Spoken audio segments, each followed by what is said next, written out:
Hi, this is one of my occasional philosophical videos in which I want to explore an idea, and it's not a definitive statement of anything. It's me searching for how to express something, but it may be of interest, and it's um, prompted in this occasion by a conversation that's been happening on the Tim Freke forum on Facebook, and that's the place to engage with these issues if you want to. I'm going to be talking about what are numbers, and I want to make some speculations around Plato's idea of the forms. First, a little apology. I've been really slow responding to things on the forum because I've been so busy launching this new unividualism, an umbrella term for my philosophy and practices. So there's been so much happening, and there still is. And it feels a bit refreshing, actually, to sit here with you now and go, oh, I'm going to speak for some time about philosophy rather than organization. So in the conversation previously, this is a little back story for some of you, Kenny and some others had been talking to me about their views that everything had soul. And I suggested, and you can check out the other video for this, that that's not accurate, that soul is actually something that's evolved quite late in the evolutionary process, and soul is this realm of ideas and images, this non-material dimension of the imagination. That what's been there the whole time is subjectivity, that everything has a subjective nature and a subjective perception of the whole, and is itself being perceived.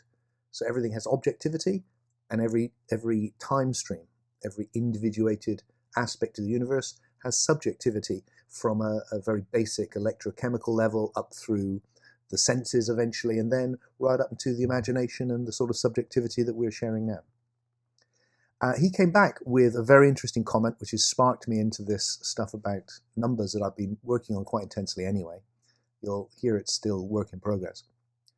And what Kenny has basically said is it's kind of a clarified his argument that soul exists, as he's saying what he's really referring to is the way in which, well, let me actually read what he says. To every person that has studied nature and the material world, it eventually seems apparent that matter responds to certain patterns and laws that are not visible by the senses. That's indisputable, isn't it? Patterns and laws that we discern precisely through our mental capacities. Correct.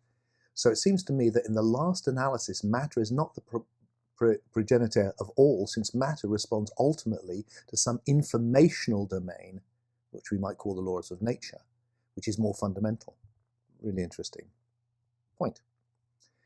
When I talk about psyche or soul in a universal sense, I'm talking about the realm in which those laws exist, which is not the physical. Call it what you want, it doesn't matter, it's still there, and it seems to parallel the way in which informational patterns of mind function to make manifest the body. And it is a fact that in an informational field that we only access through, and that's an informational field we only access through psyche, through ideas, knowledge, and abstract information and reasoning. So along these lines is my argument constructed. Thank you, Kenny. That's great. I see it differently. But there's an awful lot in common. So I don't call that psyche. I think we need to keep the psyche for what we commonly call the psyche, which is the mind, the imagination, the soul, this thing which is we're experiencing right now. So where is this information exactly? Well, the basic tenet of the unividualist philosophy is that reality is the realization of potentiality on ever more emergent levels. Or, to put it simpler, everything evolves. And that the past is present. The past hasn't gone anywhere, but it accumulates, so that in the pre-existent, and that the present is the coexistent of everything that has been with the potentiality for everything that could ever be. And that formless, timeless potentiality is realizing itself in every moment in a new way. It's doing it right now. And this moment contains in it the last moment, just like the end of my sentence contains in it implicitly the beginning of my sentence. Otherwise, it wouldn't make any sense. So I think that's where the laws of nature reside, and I think that's why everything feels like it's being informed by something before, is because the laws of nature are better understood as Rupert Sheldrake and others say, as the habits of nature. That the process of evolution has established certain habits in the past, and the past's job is to keep things repeating, just like the possible's job is to keep things creative. There's a repetitive and there's a creative element, which is always coexistent. So I think that's where the laws of nature, why they're not here in the senses, because they're actually the way things have built up in the past. However, it does point ultimately to a much trickier question, which I've been engaging with over the last, well, for years and years actually, but specifically over the last sort of 6 months or more, around my philosophy, because I'm always looking for the bits that don't work. Where am I wrong? Where am I wrong? So here's an area which intersects with Kenny's points, which I want to talk about, and it may help explicate how I see what he's talking about. What are numbers? It's a great philosophical problem, because they have these infinitely complex relationships, and it looks like they're a language which we create, and sometimes it is, but also there's something pre-existent about their relationships that we actually discover. When you find a prime number, you didn't decide that would be a prime number, it just is. There's a relationship between numbers which is already there, and we discover them, and yet in no sense has that evolved, surely. One can't see number as evolving. Mathematics, our understanding of number, and just to go back to Kenny here, I think that's why our understanding of it in the mental, in the psyche, that's us reflecting back on what's already there and finding words and images and languages. So there is a language of mathematics through which we've come to understand what's already there, but it's already there. So where does that fit in with the idea that where does that fit in with the idea that everything has evolved? Did numbers evolve? Doesn't look like it, does it? And that feels more like Plato's idea of there being an eternal domain, what he calls the forms. And he was thinking very much of numbers, because he was a Pythagorean, and Pythagoras thought numbers were gods which had created the universe, because they had this quality of atemporality. They're just pure. 1, 2, 3. They have a certain relationship with each other, and it's just given. Now, it doesn't matter what name you give it, or what words you use, or how you symbolize it, you're still referring to something which is it's already there. So how do you understand that? And this is where I've ended up with it. And I've never tried to express this before in this way, so it may be a bit rambling, but forgive me.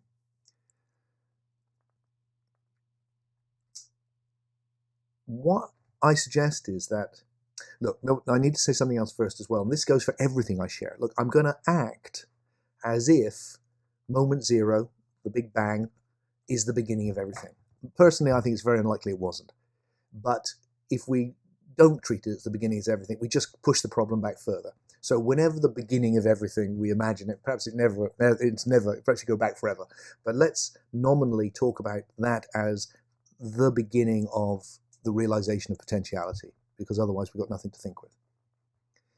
What's happening, not really not at that moment, but as that moment, if you conceptually, is that it's the something from nothing. There's the realization of potentiality, and in that you've got duality.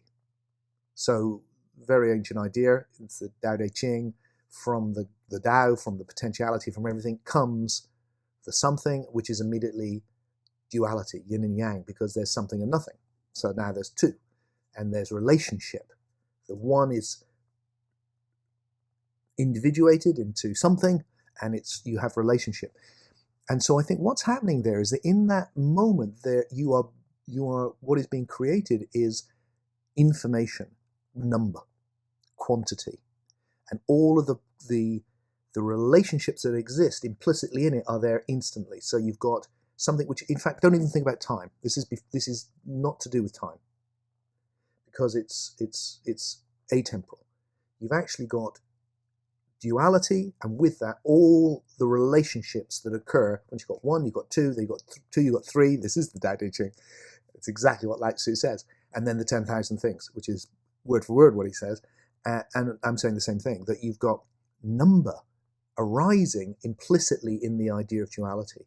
So you've got an informational realm. So where I've said, look, the process of evolution goes from matter to life to soul, I'm actually thinking, look, it's really, we should say that it goes from information to matter to life to soul, which also really helps us understand why physics has come back and gone, oh, when we get to the quantum level, this is really information.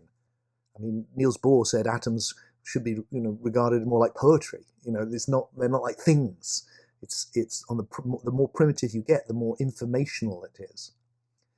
And maybe that's because the first thing is information. And what is information? We think of information in different medium, like you can put the information in the computer or on the CD, or you can put it in, you're moving information around. But what's the information that you're moving around between the different mediums? And I think the simplest way of getting what it is relationship. It is about the different relationships between things. That's what information is. And so you've got a pre-existent atemporal domain of relationships. All the archetypal relationships are inherent in the nature of number. And that's going to be that's like the scaffolding from which everything else will emerge. And you can see, I think, that in the sequence of number, the fact that you have got, now you've got number, you've got 1, 2, 3, 4, 5, infinity. You've got the kind of structure of time. You've got this unfolding of accumulation within the essence of number. And also, of course, from number immediately comes geometry, which is number in a different relationship with each other. And then you've got the essence of space. So with number and geometry, these two archetypal qualities which pre-exist timelessly within the very act of creation, or not creation, but first manifestation, you've got the essence of time and space, from which will come the greater complexity. One of the things you get from that duality immediately, of course, is excuse me, my phone sending me messages.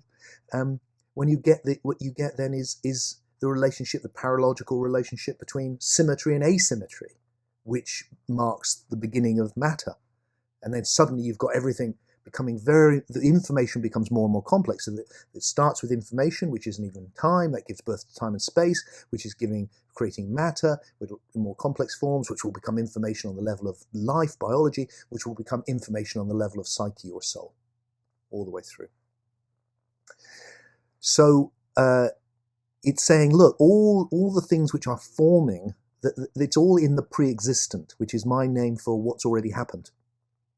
And right, the pre-existent before everything is the timeless relationships which we explore through mathematics.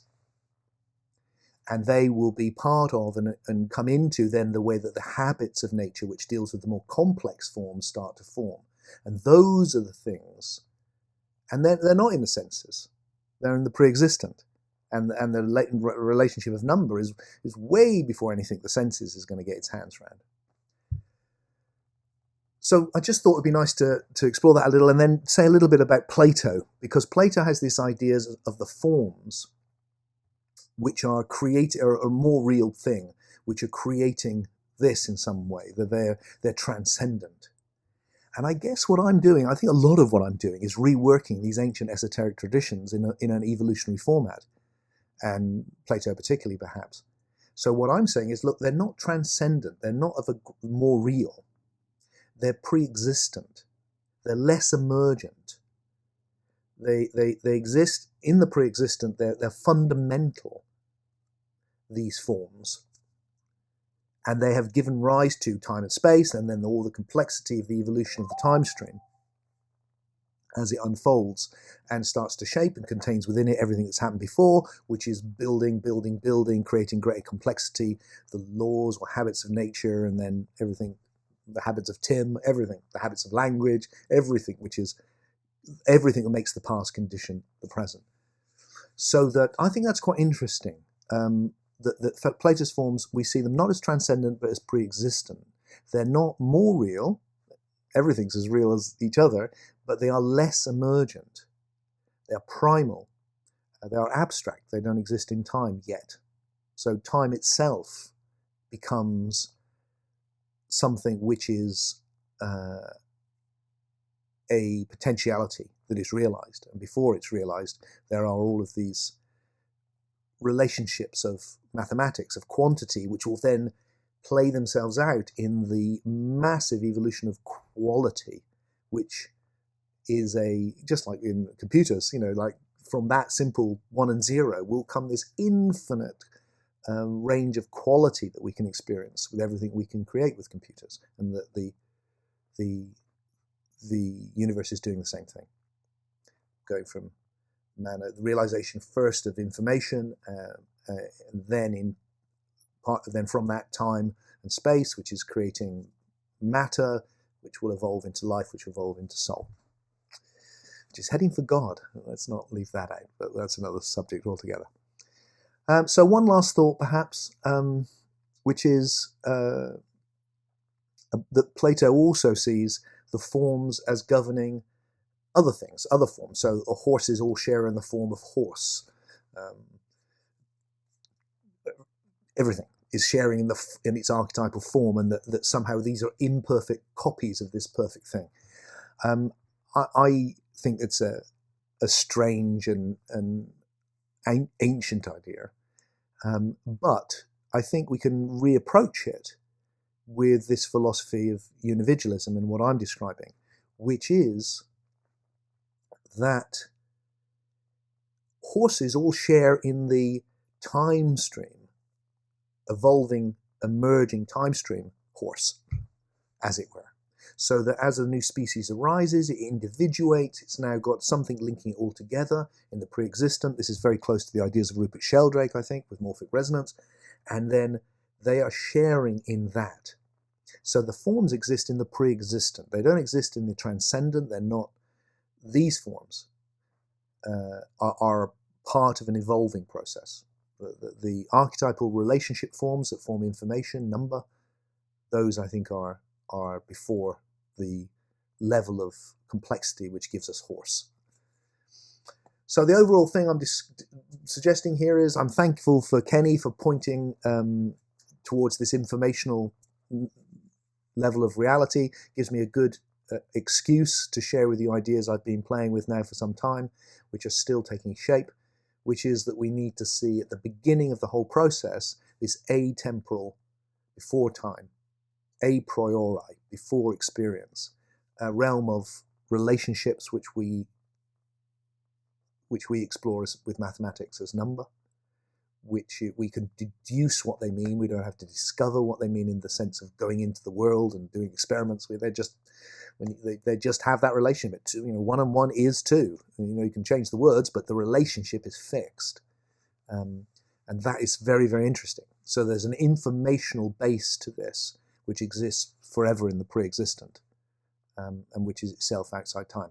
So that information is arising as matter, which is why when you go further and further down into matter, it starts to become, this is information, which is becoming experienced as matter on a certain level of emergence, and then becoming life, and then becoming soul. And the whole thing is that evolving of that information as it plays itself out as these ever more emergent qualities on this extraordinary adventure that we call being alive. Wow, I hope that was coherent, and that some of you will have a sense of what I'm exploring. And it was real fun having a go at saying it.